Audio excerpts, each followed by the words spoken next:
నువ్వు చేసేటువంటి సత్క్రియలు ఏవైనా ప్రజల ముందు చేసేటప్పుడు వీటిని బట్టి ప్రజలు నన్ను గణపరచాలి, నన్ను మెచ్చుకోవాలి, నన్ను ప్రశంసించాలి, నా గురించి గొప్పగా మాట్లాడుకోవాలి అనే ఉద్దేశంతో చెయ్యొద్దు. మరి నువ్వు చేసే ప్రతి సత్క్రియ, ప్రతి నీతి కార్యము ఎవని నిమిత్తం, ఎవని మహిమ నిమిత్తం చేయాలి? ఏది నీ ఉద్దేశమై ఉండాలి అంటే దేవుని మహిమార్థమై చేయాలి.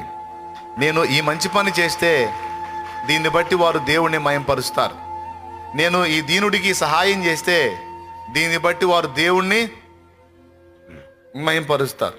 ఈ లంచం తీసుకోవడానికి నేను తలంచకుండా వాడు ఇవ్వబోనుకున్న దాన్ని తిరస్కరించినట్లయితే నేనెవరో తెలుసుకొని తద్వారా నా దేవుణ్ణి మహింపరుస్తాడు. కాబట్టి దేవుని మహిమార్థమై నేను ఈ సేవ చేస్తాను, దేవుని మహిమార్థమై నేను ఈ దానం చేస్తాను, దేవుని మహిమార్థమై నేను ఈ ధర్మ